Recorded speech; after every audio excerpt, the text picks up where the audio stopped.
Welcome to கதை திரட்டு audio books. இந்த வீடியோவில் நம்ம என்ன கதை கேட்க போகிறோம்னா, சாயங்கால மேகங்கள் கதையின் 5வது பகுதி. நம்ம சேனலை இது வரைக்கும் சப்ஸ்கிரைப் பண்ணாதவங்க சப்ஸ்கிரைப் பண்ணுங்கள். பக்கத்தில் இருக்கிற பெல் ஐகானை கிளிக் பண்ணி ஆல்ங்கிற ஆப்ஷனை ப்ரெஸ் பண்ணுங்கள். ஸோ தட் நம்ம போடுற கதைகளை உடனுக்குடனே நீங்கள் கேட்கலாம். வாங்க கதைக்குள்ளே போகலாம்.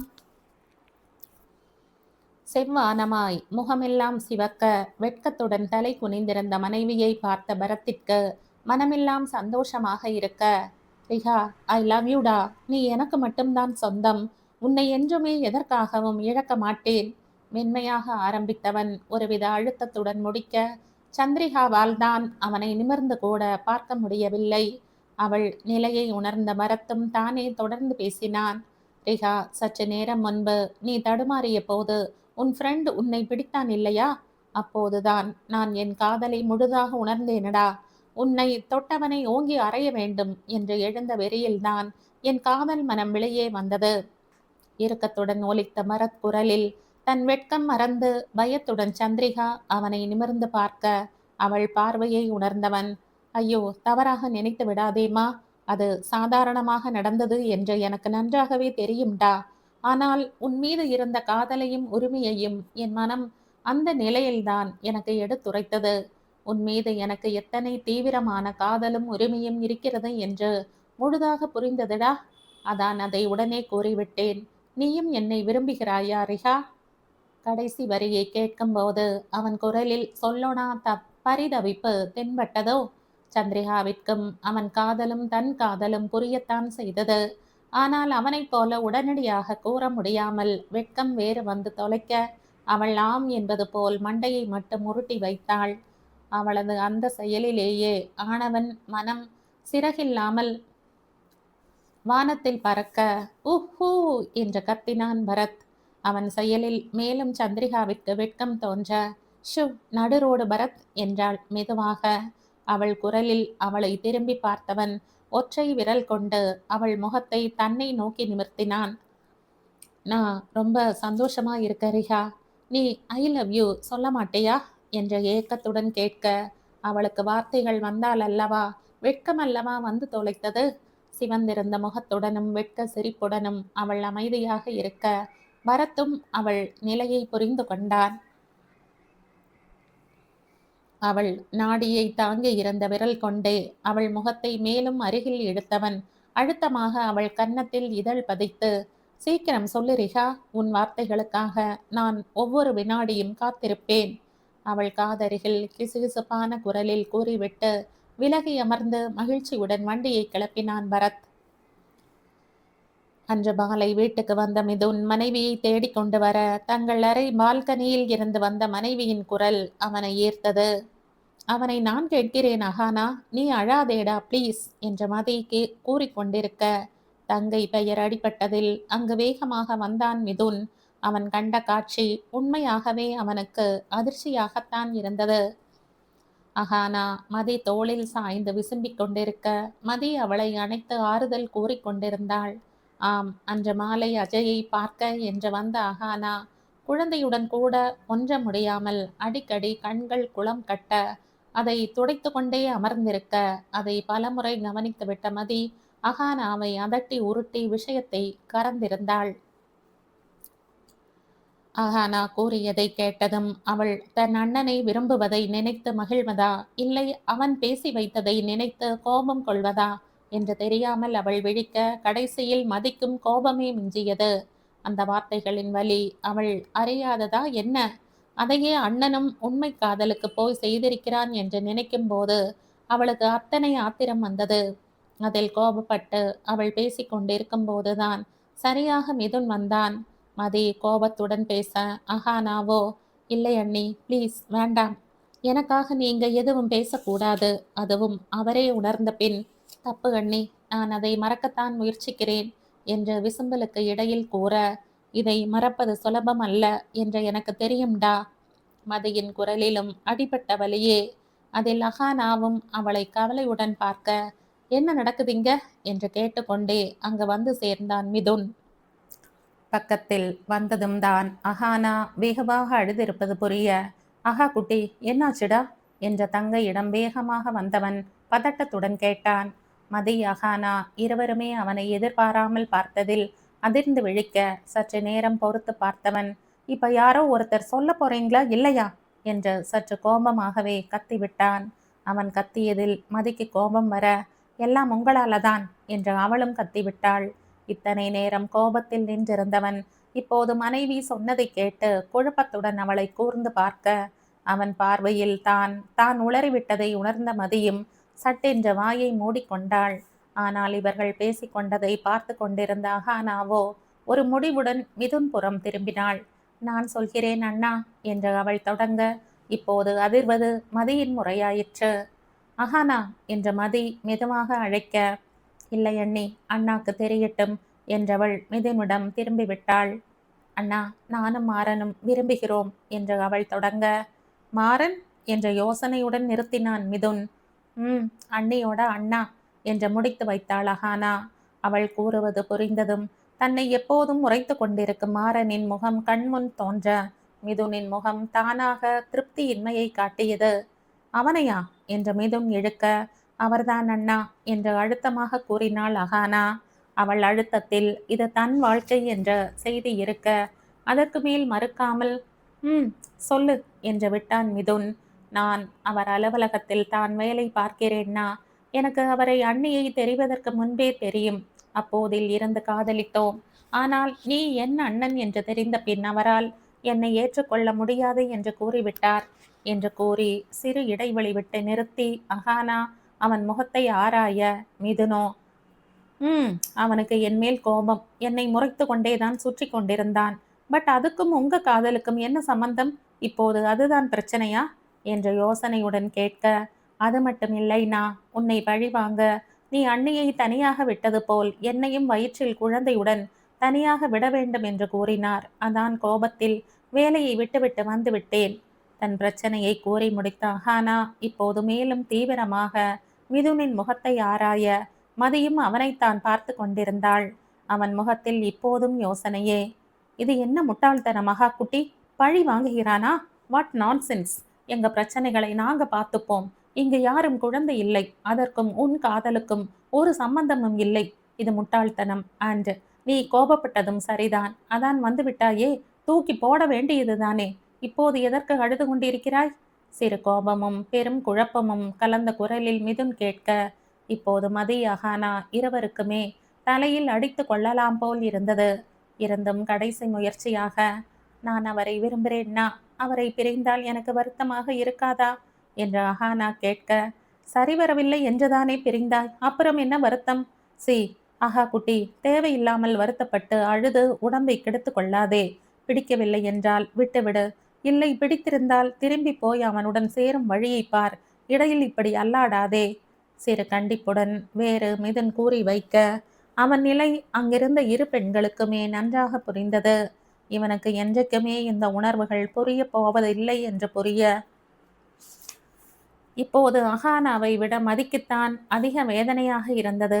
இந்த ஜென்மத்தில் என் காதல் உங்களுக்கு புரிந்துவிட்டால் அது நான் செய்த மிகப்பெரிய சாதனை மிது என்று நினைத்து கொண்டவள் உதட்டில் ஒரு விரக்தி முறுவல் தோன்றி மறைந்தது.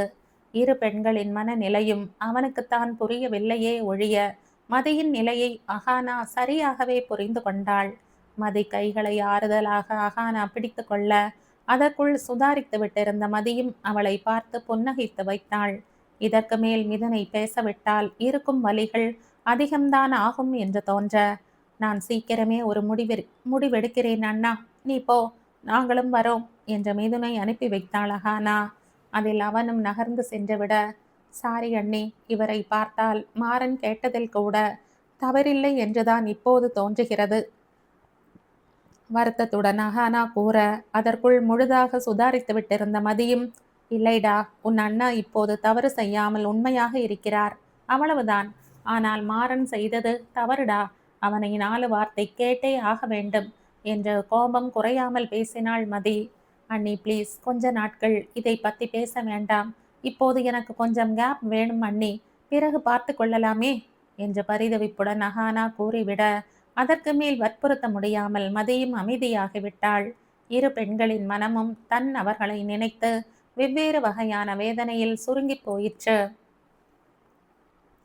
மிதுன் வாங்கி வைத்திருந்த அழகிய வேலைப்பாடு செய்த டிசைனர் புடவையை உடுத்தி கொண்டு வேகமாக கிளம்பிக் கொண்டிருந்தாள் மதி.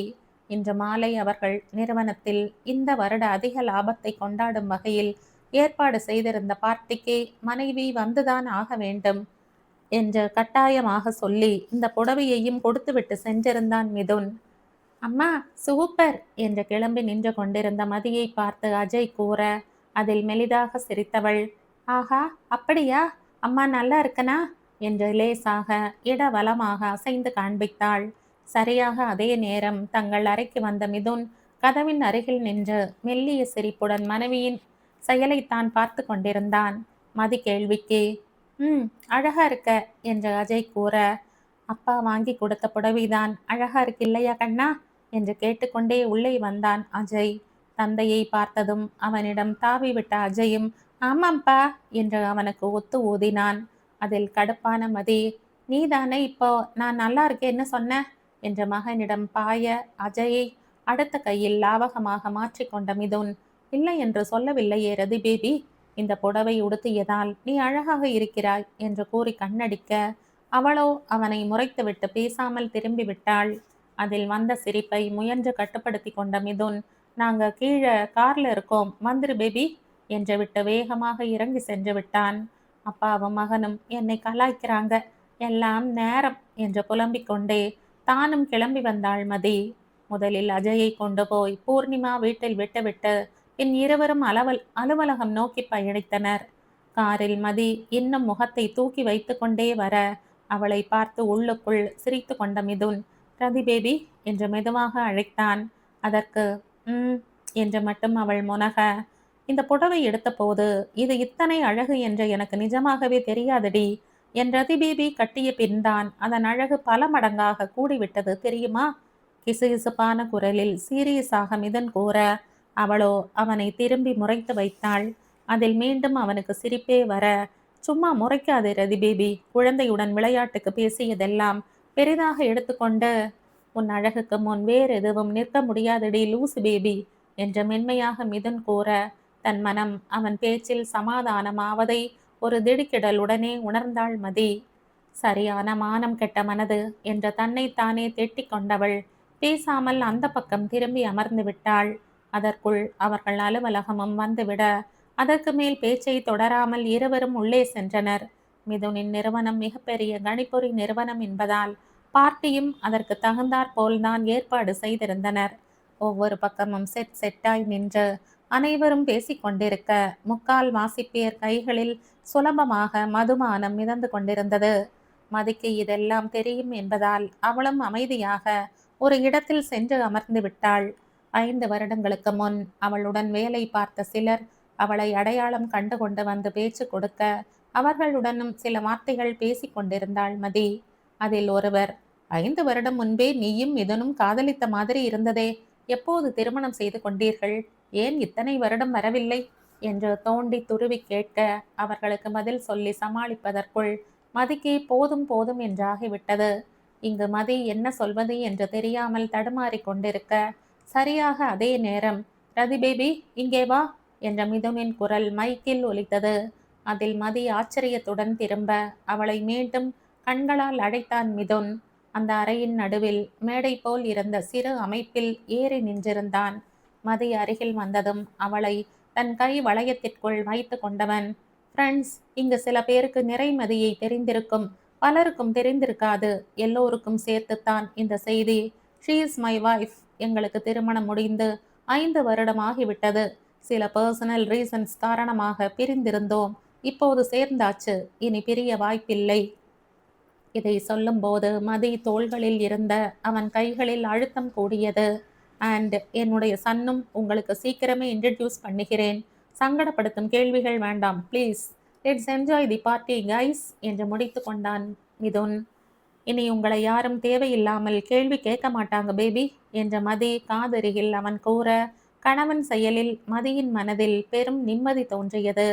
தான் திணறுவதை பார்த்து அதை உடனடியாக அழகாய் அவன் தீர்த்து வைத்ததை நினைத்து சற்று பெருமையாக கூட இருந்தது. இதில் எல்லாம் அவன் வல்லவன்தான். ஆனால் காதல் என்றால் மட்டும் ஓடி விடுவான் என்று நினைத்து கொண்டு ஒரு பெருமூச்சுடன் அங்கிருந்து நகர்ந்தாள். அதற்கு பின் அவளிடம் பேசியவர்கள் யாரும் எந்த தேவையில்லாத கேள்வியும் கேட்கவில்லை. வெறும் வாழ்த்துக்கள் தான் கூறினர். மதி, ஹாவ் அ ட்ரிங்க் என்று அவள் பழைய தோழி கூற, மதிக்கும் ஏதாவது குடித்தால் நன்றாக இருக்கும் என்று தோன்றியதால் ஒரு கோக் கொண்டு வர சொன்னாள். சிறிது நேரத்தில் அவள் முன் வேலையாள் ட்ரேயுடன் நிற்க, அதில் இருந்து ஒரு டம்ளரை எடுத்துக்கொண்டவள் குடிக்க ஆரம்பிக்க, அதன் சுவை வித்தியாசமாக தெரிந்தது மதிக்கு.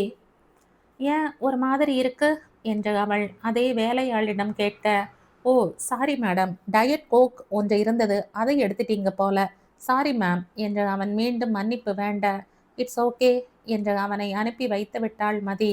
வேறு வழி இல்லாமல் ஒரே மூச்சாக கையில் இருந்த பானத்தை குடித்து முடித்து விட்டாள். அவளுக்கு கொண்டு வந்த ட்ரேயில் ஒரு சாதா கோக், ஒரு டயட் கோக்குடன் ஒரு மதுபான டம்ளரும் இருந்தது. மதி மதுபானத்தை தான் தெரியாமல் குடித்து வைத்திருந்தாள். உள்ளுக்குள் சென்ற பானம் சிறிது நேரத்தில் தன் வேலையை காட்ட மதிக்கு தலை சுற்ற ஆரம்பித்தது. முதலில் அதை பெரிதாக எடுத்துக்கொள்ளாமல் அங்கு நடப்பதை வேடிக்கை பார்த்து கொண்டிருந்தவள் நேரம் செல்ல செல்ல தலை சுற்றல் அதிகமாக ஏதோ சரியில்லை என்று ஒருவாறு புரிந்து கொண்டாள். இந்த தலை சுற்றலில் அதற்கு மேல் இருக்க முடியாது என்று தோன்ற நேராக மிதுனை தேடி சென்றாள் மதி. அவன் ஒரு புறமாக தன் பார்ட்னருடன் நின்று பேசிக் கொண்டிருந்தான். மிது என்ற மனைவி அழைப்பில் திரும்பியவன் அவளிடம் வர, மிது போகலாம் மிது, தலையெல்லாம் சுத்துற மாதிரி இருக்கு, முடியல என்று கூறிக்கொண்டே அவன் மீதே சரிந்தாள். அவள் சரிந்ததும் வேகமாக அவளை தாங்கிக் கொண்டவன் லேசாக முகர்ந்து பார்க்க அவள் குடித்திருப்பது புரிந்தது. ரதி பேபி, குடிச்சியா என்ற மிதுன் அதிர்ச்சியுடன் கேட்க, அவளோ அவன் மீதே வாகாக சாய்ந்து கொண்டு ஆமா என்றாள் சலிப்பாக. அவள் பதிலில் மிதுன்தான் அதிர்ந்து விட்டான். அவனுக்கு தெரிந்த மதிக்கு இந்த பழக்கமெல்லாம் இல்லையே. எப்போதில் இருந்து இந்த பழக்கம் பேபி என்று அவளை நன்றாக தாங்கிக் கொண்டு கேட்க, அதில் அவனை நிமிர்ந்து ஒரு மாதிரி பார்த்தவள், ஆ, எல்லாம் விவரம் தெரிந்த வயதில் இருந்துதான் என்று குளறலாக பேசினாள். அதில் மிதுன் முகம் மேலும் குழப்பத்தில் சுருங்க, என்னடி குடிச்ச என்று சற்று அதட்டலாக கேட்க, கோக் தான் மிது குடிச்ச, ஆனா என்னவோ பண்ணுது, அழுகை வரும் போல இருக்கு என்ற மதி சிணுங்க தொடங்கிவிட்டாள். அவள் தெரியாமல் தான் குடித்து வைத்திருக்கிறாள் என்று மிதுனுக்கு ஒருவாறு புரிய, அதானே நீ மாறிட்டாலும் என்று கிண்டலாக மனைவியை நினைத்து சிரித்து கொண்டவன், இதற்கு மேல் விட்டால் ஆர்ப்பாட்டம் செய்து விடுவாள் என்று புரிய கூட இருந்தவர்களிடம் சொல்லிக்கொண்டு மனைவியை கை தாங்கலாக கூட்டிக் கொண்டு கிளம்பி விட்டான். மதியை காரில் அமர வைத்து சீட் பெல்ட் அணிவித்து விட்டவன் சுற்றி வந்து காரை எடுக்க, அவளோ ஏதோ புலம்பிக் கொண்டே வந்தாள். அதிகம் அவள் வாயில் இருந்து வந்த வார்த்தை எல்லாம் மிது மிது மிதுதான். ஏனோ மனைவி தன் பெயரையே கூறிக்கொண்டிருந்தது அவன் மனதிற்கு மிகவும் ஆறுதலாக இருந்தது. சுய நினைவு இல்லாத சமயத்தில் கூட தன்னை பற்றியே மனைவி நினைக்கிறாள் எனும் உணர்வு அவனுக்குள்ளும் ஒரு சிலிர்ப்பை ஏற்படுத்தத்தான் செய்தது. தங்கள் வீட்டுக்கு வந்ததும் அவளை தூக்கி கொண்டு வந்து அறையில் அவன் படுக்க வைக்க, அவளோ அவன் சட்டையை அழுந்த பற்றி கொண்டு விடவே இல்லை. வெகு இறுக்கமாக மதி அவன் சட்டையை பிடித்திருக்க, ரதி பேபி விடுடா என்று சிரிப்புடன் கூறிக்கொண்டே அவள் கைகளில் இருந்து தன் சட்டையை பிரிக்க போராடினான் மிதுன். அவன் குரலில் மெதுவாக கண் திறந்து மதி அவனை பார்க்க, தன் முகத்திற்கு வெகு அருகில் இருந்த அவன் முகத்தை கண்டவளுக்கு என்ன ஞாபகம் வந்ததோ சட்டென கையை எடுத்து விட்டவள் பின்னால் வேகமாக நகர்ந்து விட்டாள். வேண்டாம் மித்து, எதுவும் வேண்டாம், நீங்க அப்புறம் என்னை விட்டுட்டு போயிடுவீங்க என்று அவள் உளர, ஒரு நொடி மனைவி என்ன சொல்கிறாள் என்று புரியாமல் விழித்த மிதுனுக்கு அடுத்த நொடி அவள் மனம் புரிந்து போனது. புரிந்த விஷயம் ஏனோ மனதிற்குள் வலிக்க, இனி உன்னை விட்டு போக மாட்டேன் ரதி பேபி என்று மெதுவாக கூறினான். அதில் அவனை கலங்கிய கண்களுடன் பார்த்தவள், அது அஜய்க்காகத்தானே மிது, எனக்காக இல்லையே. அஜய் இல்லாட்டி இப்ப நீங்க இன்னொருத்திக்கு சொந்தமாக இருப்பீங்களே என்ற அழுகையுடன் அவள் உதட்டை பிதுக்க, எப்போதும் போல் அதற்கு பதில் தெரியாமல் மிதுனால் விழிக்கத்தான் முடிந்தது. அவள் இந்த விஷயத்தை கோபமாக கூறிய போது கூட அவனால் சுலபமாக பதில் கூற முடிந்தது. ஆனால் அழுது கொண்டே கூறும்போது ஏனோ அவன் மனம் வலிக்கத்தான் செய்தது. மதியோ போதையின் வீரியத்தில் மனதில் இருந்ததையெல்லாம் கொட்டத் தொடங்கினாள். "என்ன ஏன் உங்களுக்கு பிடிக்காம போச்சு மித்து? நான் அழகா இல்லையா?" என்று கேட்டவள் தன்னையே ஒரு முறை குனிந்து பார்த்து கொண்டாள். "ஓரளவு நல்லா தானே இருக்க. வேற என்ன மித்து? நல்லா படிச்சும் இருக்க. அன்னைக்கு உங்க கூட வாழ்ந்தபோது கூட மகிழ்ச்சியாகத்தானே.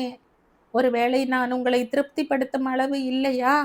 அவள் பாட்டுக்கு ஏதேதோ பிதற்ற, ஏனோ இந்த வார்த்தைகளை எல்லாம் அவனால் சுத்தமாக தாங்க முடியவில்லை. "ரதி பேபி, பேசாம படுடி ப்ளீஸ்" என்று அவன் அவள் வாயை தன் கைகொண்டு மூட, அதை ஒரு நொடி பார்த்தவள் மறுப்பாக தலையசைத்துவிட்டு அவன் கைகளை அழுத்தமாக பிடித்தெடுத்து விட்டாள். "என்ன ஏன் உங்களுக்கு பிடிக்காம போச்சு மித்து? இதை யோசித்து யோசித்து இத்தனை வருடமும் நான் எவ்வளவு குழம்பினேன் தெரியுமா? நான் உங்களை எவ்வளவு விரும்புகிறேன் தெரியுமா மித்து? நீங்கள் என்னை வேண்டாம் என்று சொன்னபோது எனக்கு வாழவே பிடிக்கவில்லை. சாகத்தான் நினைத்தேன். ச்சு, முடியல" என்று மீண்டும் அவள் உதட்டை பிதுக்க, அவள் சொன்ன செய்தியில் உள்ளமெல்லாம் அதிர அவளை மாறி அணைத்து கொண்டான் மிதுன். அவள் பேசிய ஒவ்வொரு வார்த்தையும் அவன் மனதை போட்டு பிசைந்து கொள்ள, "தயவு செய்து பேசாதேடி" என்று அழுத்தமாக அணைத்து கொண்டே கெஞ்சினான் மிதுன். எங்கே அவள் கேட்டாள் அல்லவா? "ஆனால் நான் இல்லாமல் போனால் உங்களுக்கு ஒண்ணுமே இல்லை இல்லையா மித்து? என்றேனும் ஒரு நாள் என் மீது உங்களுக்கு உயிர் நேசம் வருமா மித்து? நான் சாவதற்குள் வந்து விடுமா?" அவள் தொடர்ந்து பேசிக்கொண்டே போக, அதற்கு மேல் அவள் பேச்சையும் தன் மனதை அழுத்திய சுமையையும் தாங்க முடியாதவன் அவளை தன்னிடமிருந்து பிரித்து அமர வைத்து ஓங்கி ஒரு அறை விட்டான். அவன் அறைந்த வேகத்தில் ஒருவாறு அவள் போதை சற்று தணிய, அடுத்த நொடி அவளுக்கு உமட்டி கொண்டு வந்தது. வாந்தி வருவதை உணர்ந்து அவள் பெட்டில் இருந்து கீழே இறங்க போக, அவள் கால்களோ நிலை இல்லாமல் தள்ளாடியது. அவள் விழுந்து விடாமல் மிதுன் எழுந்து அவளை தாங்கிக் கொள்ள, அவன் மீதே வாந்தி எடுத்து விட்டாள். அவள் முழுவதும் எடுத்து முடிக்கும் வரை பேசாமல் அவளை தாங்கிக் கொண்டு நின்றவன் அவள் வாந்தி எடுத்து முடித்து மயங்கி சரிய போக, வலுக்கட்டாயமாக அவளை தூக்கி கொண்டு குளியல் அறைக்கு சென்றான். முதலில் அவளை சுத்தப்படுத்தியவன் ஒரு கைகளில் தன்னையும் மேலோட்டமாக சுத்தப்படுத்தி கொண்டு அவளை மீண்டும் பெட்டில் கொண்டு வந்து படுக்க வைத்தான். அவள் புடவை முழுவதும் வாந்தி இருக்க, அதை மட்டும் களைந்துவிட்டு வேறு சாதா புடவையை அவள் மேல் போர்த்தி விட்டவன் போர்வையும் போர்த்தி விட்டுவிட்டு ஒரு நொடி நின்று உறங்கும் மனைவியை ஆழமாக பார்த்தான். இப்போது கூட "மித்து, மித்து" என்று அவள் வாய் விடாமல் முணுமுணுத்து கொண்டிருக்க, அவளது காதலின் ஆழம் முதல் முறை அவன் மனதை லேசாக அசைத்து பார்த்தது. காதல் போன்ற உணர்ச்சிகளுக்கு அர்த்தமே தெரியாமல் சுற்றி கொண்டிருந்தவன் முதல் முறையாக மனைவியின் காதலை லேசாக மனதில் உணர்ந்தான்.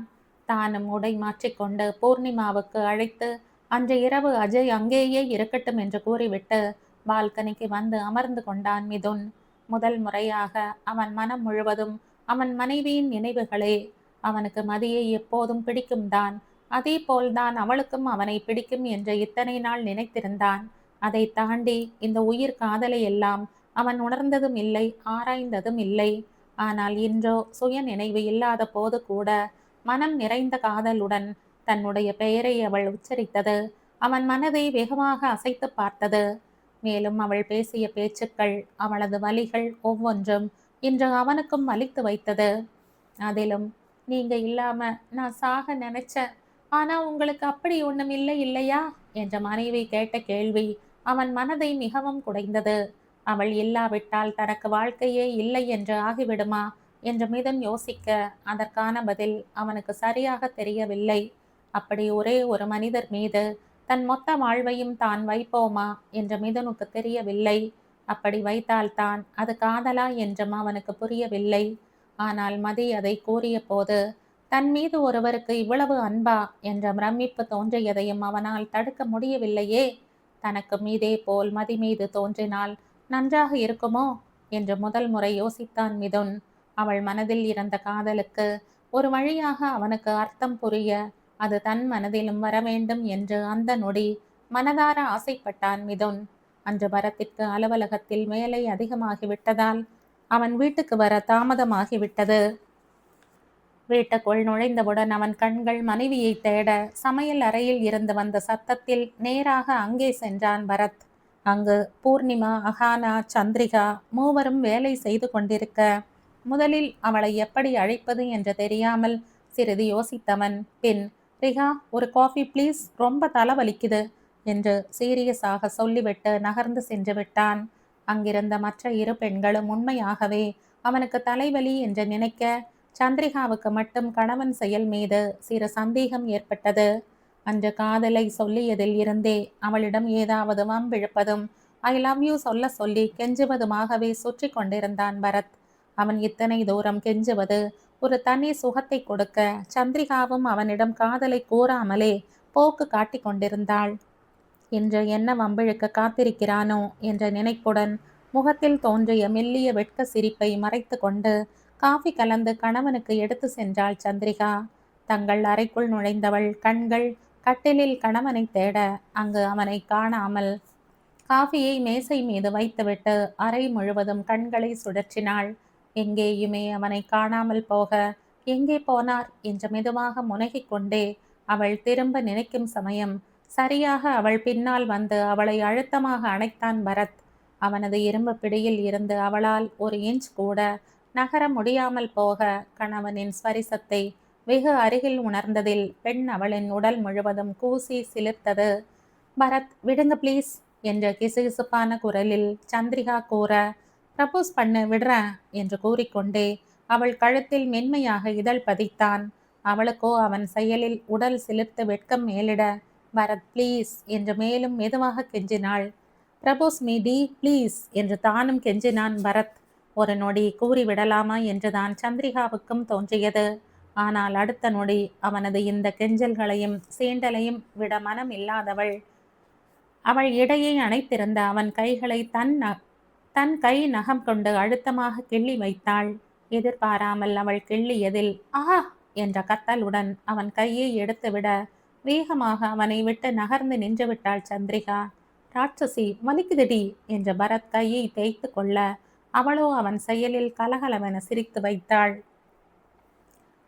அவள் சிரிப்பில் தன் செயலை நிறுத்திவிட்டு அவளை நிமிர்ந்து பார்த்தவன் பார்வை மீண்டும் கணவன் பார்வையாக மாறியிருந்தது. அதில் சந்திரிகாவுக்கு அழையாமல் வெட்கம் வந்து ஒட்டி கொள்ள, அத்தை கூப்பிடுறாங்க, நான் போறேன் என்று முனகிவிட்டு வேகமாக கதவை நோக்கி ஓடினாள். அவளை ஒரே எட்டில் தாண்டிவிட்ட பரத் ஏற்கனவே மூடியிருந்த கதவை தாளிட்டு அதில் அவளை பிடித்து நிறுத்தி அவளை தனது இரு கைகளுக்கும் இடையில் சிறை செய்து விட்டான். அவனது இந்த திடீர் செயலை எதிர்பார்க்காத சந்திரிகா மேலும் வெட்கத்துடன் அவனை பிடித்து தள்ள முயல, எங்கே ஒரு அடி கூட அவன் நகர முடியவில்லை. இப்ப சொல்லுவியா மாட்டையா ரிகா? அவள் முகத்துக்கருகில் குனிந்து அழுத்தமாக பரத் கேட்க, அவளுக்கோ எப்போதும் போல் வெட்கமே வந்து தொலைத்தது. அவள் அமைதியாகவே இருப்பதை பார்த்தவன், என்னிடம் காதலை சொல்ல தயங்கும் இந்த உதட்டிற்கு தண்டனை கொடுக்க வேண்டாமா என்று கேட்டுக்கொண்டே மெதுவாக அவள் முகத்தை நிமிர்த்தியவன் அடுத்த நொடி அவள் இதழ்களை வன்மையாக சிறைப்பிடித்திருந்தான். இதுவும் இப்போதெல்லாம் சகஜமாகி இருந்தது. அன்றைக்கே காரில் அவளுடன் நடத்திய இதழ் போராட்டத்தை முடிக்க அவனுக்கு மனதே இல்லையோ என்னவோ, அது தொடர்கதையாகவே போய்விட்டது. எப்போதும் போல நீண்ட நேரம் அவன் செயல் தொடர, திடீரென்று அடித்த அவன் போன் இருவர் உணர்வையும் மீட்டு நிகழ் உலகிற்கு அழைத்து வந்தது. கரடி பயலுக என்று முனகி கொண்டே பரத் சென்று போனை எடுக்க, சந்திரிகாவோ எப்போதும் போல் வெட்கம் தாங்க முடியாமல் முயன்று தன்னை நிலைப்படுத்தி கொண்டிருந்தாள். ஒருவாறு சகஜமாகி அவள் கீழே செல்லலாம் என்று நினைத்து திரும்பும் போது தானாக அவள் கண்கள் கணவனை தேட, அப்போதுதான் போன் பேசிவிட்டு வந்த அவன் முகம் இத்தனை நேரம் இருந்த இளக்கம் குறும்பு அனைத்தையும் தொலைத்து இறுக்கத்தையும் குழப்பத்தையும் தத்தெடுத்திருந்தது. அவனை பார்த்ததும் நின்றுவிட்ட சந்திரிகாவும் கணவன் அருகில் வந்தாள். என்னாச்சு பரத், ஏன் ஒரு மாதிரி ஆகிட்டீங்க? அவள் கேள்வியில் ஏதோ கனவில் இருந்து விழிப்பது போல் வெடித்தவன், கம்பெனியில் ஒரு பிரச்சனை ரிகா, பேச்சுவார்த்தையில் முடிந்துவிடும் என்று நினைத்தேன். இப்போது பார்த்தால் முடியாது போல் இருக்கிறது. போராட்டம் அது இதுன்னு ஆரம்பிப்பார்கள் போல. அப்படி ஆரம்பித்தால் பெரிய பிரச்சனை ஆகிவிடும். எதற்கும் அண்ணாவிடம் பேசி பார்க்க வேண்டும். அவன் உதவினால் பரவாயில்லை, ஆனால் செய்வாரா என்றுதான் தெரியவில்லை. ஏற்கனவே இறந்த கலக்கத்தில் மிதனை பற்றி பேசும்போது மேலும் அவன் முகம் வலியில் சுருங்கிவிட அதை பார்த்த சந்திரிகாவுக்கு தானாக மனம் வலித்தது. அண்ணனை பற்றி பேசும்போதெல்லாம் பரத் முகம் வெளிக்காட்டும் எல்லையில்லா வலி ஏனோ அவளை மிகவும் காயப்படுத்தியது. தலையை கைகளில் தாங்கி யோசனையுடன் அமர்ந்திருந்த பரத்தை பார்த்தவள், அப்படி என்னதான் உங்களுக்கும் உங்கள் அண்ணாவுக்கும் பிரச்சனை பரத்? என்னிடம் சொல்லலாம் என்றால் சொல்லுங்கள். அவன் கைகளை பிடித்தவாறு மெதுவாக சந்திரிகா கூற, அதில் அவளை நிமிர்ந்து பார்த்தவன், உன்னிடம் மறைக்க எனக்கு ஒன்றும் இல்லையடா. ஏதோ வேலையாக இருந்தா இல்லையா? இரவு உணவை முடித்துவிட்டு இரவு ஃப்ரீயாக பேசுவோம். முதலில் இருந்து சொல்ல வேண்டும், நேரம் எடுக்கும் என்று பரத் கூற, அவளுக்கும் அதுதான் சரி என்று பட்டது. சரி பரத், அப்ப நான் கீழே போகிறேன் என்று சந்திரிகா எழுந்து கொள்ள, ம், சரிடா என்று குனிந்தபடியே தலையாட்டியவன் முகத்தில் இருந்த கலக்கம் மட்டும் குறையவே இல்லை. ஒரு நொடி அவன் முன் தயக்கத்துடன் நின்றவள் பின் ஒருவாறு தைரியத்தை வரவழைத்து கொண்டு அவன் அருகில் குனிந்தாள். அவன் முகத்தை மெதுவாக நிமிர்த்தியவள் அவன் கண்களோடு தன் கண்களை கலக்க, அவள் முகத்தை முதலில் புரியாமல் பார்த்தவன் பின் மெதுவாக அவள் காதல் விழிகளில் கட்டுண்டு தொலைந்து போனான். அவன் பார்வை தன்னை உணரத் தொடங்கியதை அறிந்து நிம்மதியடைந்த சந்திரிகா மென்மையாக அவன் நெற்றியில் இதழ் ஒற்றி, எல்லாம் சரியா போகும் பரத் என்று மெதுவாக கூறிவிட்டு ஒரு மெல்லிய சிரிப்புடன் எழுந்து சென்று விட்டாள். இப்போது அதே சிரிப்பு அவன் முகத்திலும் உறைந்து விட்டது. எப்போதுமே மனைவியின் சிறு சிறு செயல்களில் தன் கவலைகள் மறந்து விடுவது அவனுக்கே ஆச்சரியமாகத்தான் இருந்தது. உன்கிட்ட ஏதோ மேஜிக் இருக்கு ரிகா, எப்போதும் என்னை வசியம் செய்து விடுகிறாய் என்று நினைத்து கொண்டவன் உதட்டில் உறைந்துவிட்ட புன்னகையுடன் எழுந்து சென்றான். அன்றைய இரவு உணவை முடித்துவிட்டு பரத்தும் சந்திரிகாவும் தங்கள் அறைக்கு வர மனைவியை கை வளையத்திற்குள்ளேயே வைத்து கொண்டு மிதுன் பற்றி கூற ஆரம்பித்தான் பரத். மிதுனின் பிறப்பில் ஆரம்பித்து அவன் வளர்ந்த முறை பற்றி கூறியவன் பின் தனக்கும் மிதுனுக்குமான பிரச்சனையையும் சேர்த்து கூறி முடித்தான். அனைத்தையும் கேட்ட சந்திரிகாவுக்கு தன் கணவன் மீதுதான் தவறென்று புரிந்தது. ஆனால் அவள் காதல் கொண்ட மனமோ ஒரே அடியாக அவனை குற்றம் சாட்ட விரும்பவில்லை. அதான், நீங்க செய்த தவறை உணர்ந்துட்டீங்களே பரத், அதுக்கு பிறகும் இத்தனை வருடம் அவர் உங்க கூட பேசாமல் இருக்க வேண்டுமா என்ன என்று சற்று ஆதங்கத்துடன் கேட்க, இல்லை ரிகா, அண்ணா பேசாமல் இருப்பதற்கு கோபம் மட்டும் காரணம் இல்லை.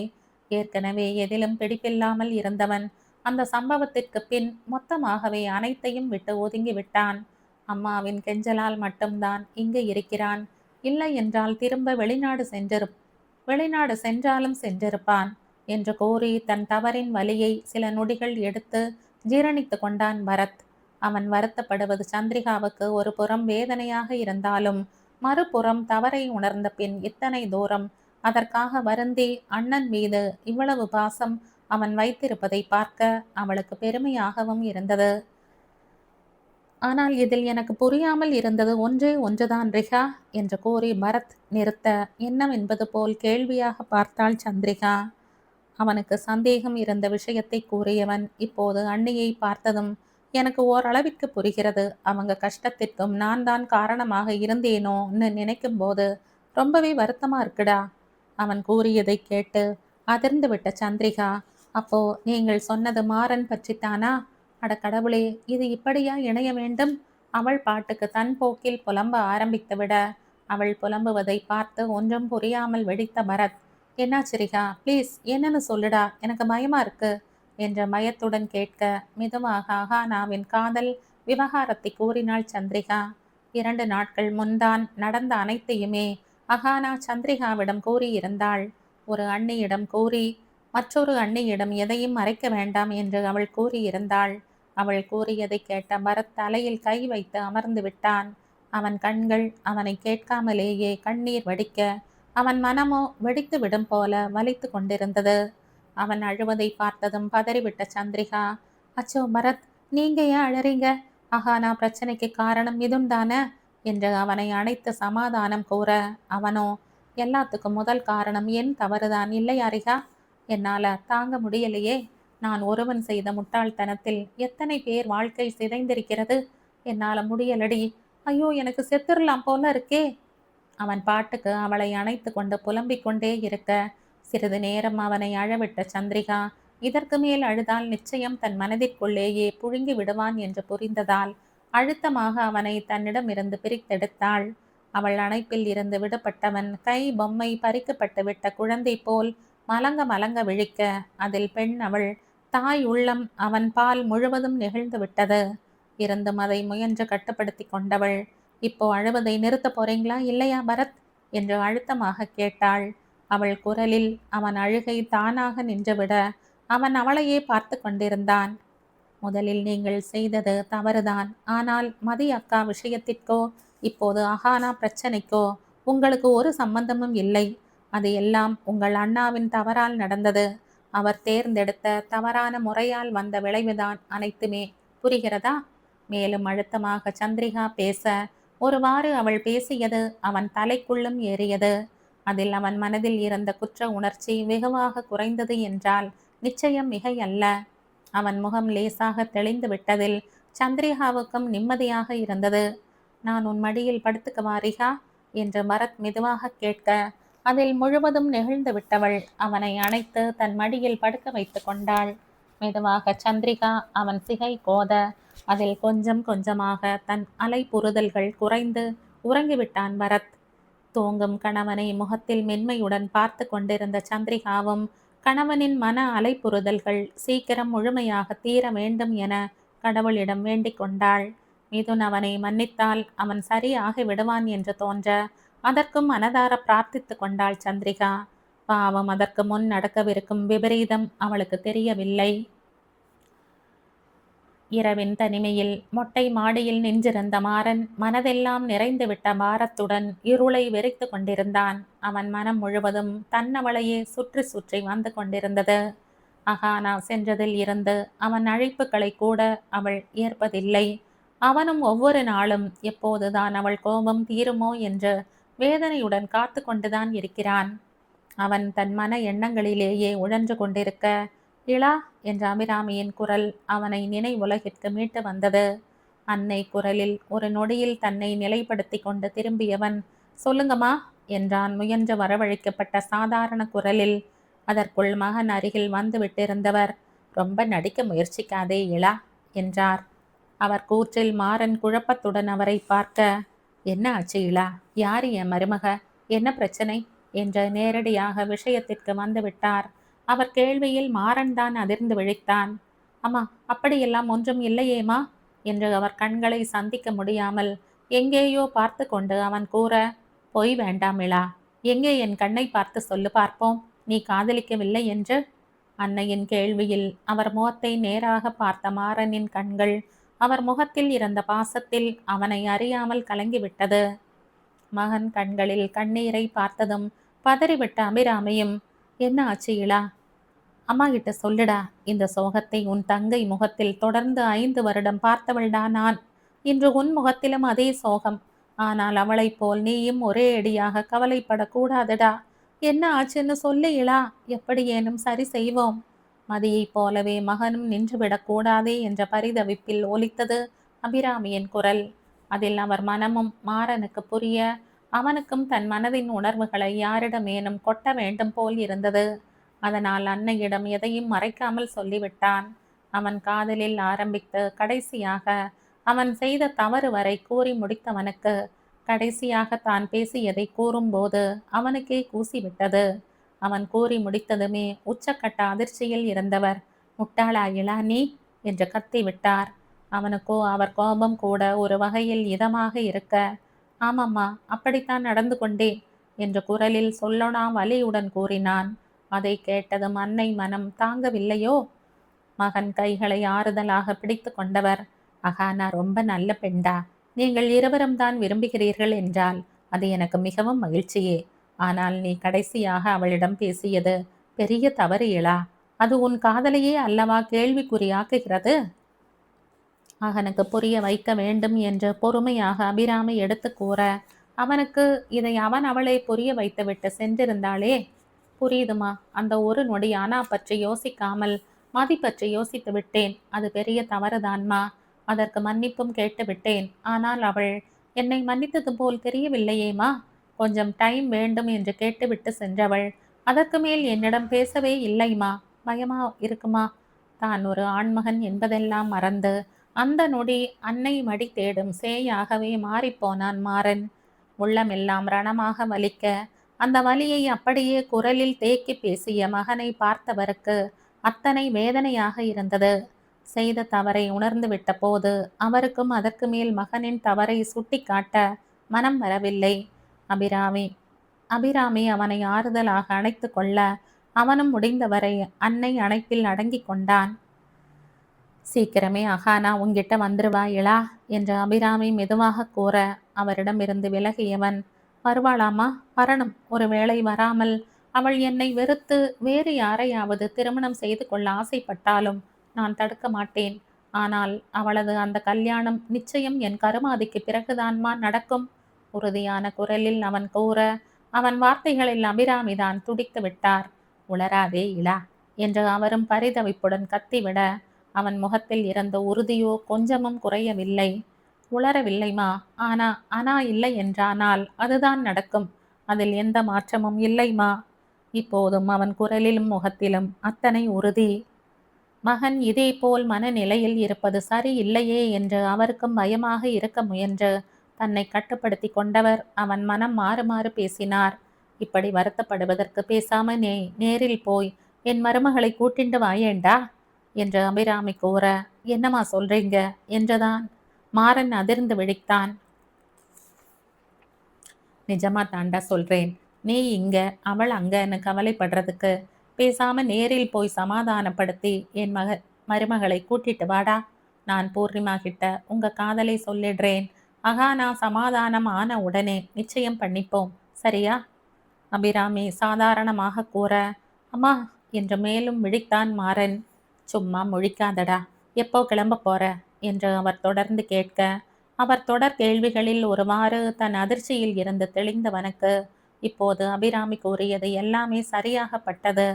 அவர் கூறியது போலவே நேரில் போய் அகானாவை சமாதானம் செய்தால் நல்லா இருக்குமே என்று அவனுக்கு தோன்ற, அம்மா செம்ம ஐடியாமா, சீக்கிரமே என் வேலைகளை முடிச்சிட்டு கிளம்புறேன் என் செல்ல அம்மா. அபிராமியை அணைத்து அவர் கன்னங்களில் அழுந்த இதழ் பதித்தவன் முகத்தில் சற்று நேரம் முன்பு இருந்த கலக்கம் மறைந்து இப்போது சிறு யோசனையுடனும் மகிழ்ச்சியுடனும் இறங்கி சென்று விட்டான். அவன் மனநிலை மாறியதில் தானும் நிம்மதி அடைந்த அபிராமி சீக்கிரமே மகனும் மகானாவும் சேர வேண்டும் என இறைவனை வேண்டிக் கொண்டு தானும் இறங்கி சென்றார். அன்று காலை பரத் அலுவலகம் சென்ற போதே அவன் முந்தைய நாள் பயந்தது போலவே போராட்டம் தொடங்கி இருந்தது. சம்பள உயர்வு கேட்டு போராடி கொண்டிருந்தவர்களை எரிச்சலுடன் பார்த்து கொண்டே உள்ளே சென்றவன் தன் மேனேஜரிடம் நேராக சென்றான். என்ன சண்முகம் சார், இப்படி இறங்கிட்டாங்க? பேச்சுவார்த்தை எதுவும் ஒத்து வரலையா என்று பரத் கவலையுடன் கேட்க, ஒன்றும் முடியல தம்பி, எவ்வளவோ சொல்லி பார்த்து விட்டேன். அந்த யூனியன் லீடர் எதிர் கம்பெனியிடம் பணம் வாங்கி கொண்டு அவர்கள் கூறுவதை நம் ஊழியர்கள் மனதில் ஏற்றிவிட்டு போராட்டம் செய்து கொண்டிருக்கிறான். அவர் கூறியதை கேட்டதும் பரத்தும் தலையில் கை வைத்து அமர்ந்து விட்டான். அவர்கள் நிறுவனம் அவர்கள் அப்பா காலத்தில் இருந்தே உணவுப் பொருட்கள் தயாரித்து வரும் நிறுவனம். முதலில் இருந்தே சந்திரன் இயற்கையாக மட்டுமே அனைத்தையும் தயாரித்து வந்தார். சரியான அளவுக்கு மேல் அதிகமாக எந்த பொருளும் அவர் தயாரிப்பில் சேர்ந்ததில்லை. மிதுன் ஃபுட் ப்ராடக்ட்ஸ் என்றால் தரமாக இருக்கும், உடலுக்கு எந்த கேடும் வராது என்ற பெயருடன் நடந்து வரும் நிறுவனம். இப்போது இயற்கையை மீறி செயற்கை பொருட்கள் கொண்ட உணவு தயாரிக்கும் நிறுவனங்கள் அவர்கள் பொருட்களை மிதுன் நிறுவனத்தை வாங்க சொல்லி வற்புறுத்தி கொண்டிருந்தனர். பரத்தோ உறுதியாக அதை மறுத்து வந்து கொண்டிருந்தான். அதில் எரிச்சல் அடைந்தவர்கள் இந்த நிறுவனத்தின் யூனியன் லீடரை பிடித்திருந்தனர். நாங்கள் சொல்வது போல் உங்கள் நிறுவனத்தில் பொருட்கள் தயாரித்தால் தயாரிப்பு செலவு மிகவும் குறையும், லாபமும் அதிகம் வரும், உங்களுக்கு சம்பளமும் அதிகம் வரும். இப்போது மொத்த லாபமும் அவர்களை பார்க்கிறார்கள். நீங்க போராட்டம் பண்ணுங்க என்று பலவாறு அவர்களை ஏற்றிவிட்டனர். மேலும் அவர்கள் கொடுத்த பணமும் சம்பளம் ஏறும் என்று கூறியதும் நன்றாகவே வேலை செய்தது. அதனால் எதிர் நிறுவன பொருட்களை பயன்படுத்த சொல்லி நேரடியாக சொல்ல முடியாது என்பதால் அநியாய சம்பள உயர்வு கேட்டு போராடத் தொடங்கி இருந்தனர். உள்ளுக்குள் மேனேஜர் விசாரித்த போது மட்டும் உணவுப் பொருட்கள் தயாரிப்பு முறையை மாற்றி சம்பளத்தை கூட்டிக் கொடுங்கள் என்று கூறிவிட்டு அதற்கு மேல் பேச முடியாது என்று சென்றுவிட்டார் யூனியன் லீடர். அவர் பின் மொத்த தொழிலாளர் கூட்டமும் நின்றதால் நிறுவன தயாரிப்பே அன்று நின்று விட்டது. அடுத்த 2 நாட்கள் பெரிய பொறுப்பில் இருந்த அனைவரும் வகை வகையாக பேசி பார்த்தும் ஒன்றும் செய்ய முடியவில்லை. அனைவரும் தன் சம்பளம் ஏறணும் என்பதிலேயே குறியாக இருந்து விட்டனர். பரத் என்ன செய்வதென்று தெரியாமல் குழப்பத்துடன் அமர்ந்திருக்க அவனிடம் வந்த சண்முகம், அண்ணா கிட்ட ஒரு தடவை பேசி பாருங்களேன் தம்பி, அவர் வந்த இந்த பிரச்சனையை சுலபமா சரி பண்ணிடுவார்னு தோணுது. என்று மெதுவாக கூற பரத்தும் அதையே தான் யோசித்து கொண்டிருந்தான். சரி சார், நான் போய் பார்த்துட்டு வரேன் என்று உடனே கிளம்பிவிட்டான் பரத். மிதுனை தேடி பரத் சென்றபோது மிதுன் ஏற்கனவே அவனை எதிர்பார்த்து கொண்டுதான் இருந்தான். அங்கு நிறுவனத்தில் நடந்த போராட்டம் அவனுக்கும் தெரிய வந்திருந்தது. மிதுனின் அறைக்குள் கதவை தட்டிவிட்டு பரத் வர அவனை கூர்மையாக பார்த்து கொண்டே வரவேற்ற மிதுன் சிட் என்றான் ஒற்றை சொல்லாக. இந்த கதையின் தொடர்ச்சியை அடுத்த பதிவில் கேட்கலாம். நன்றி.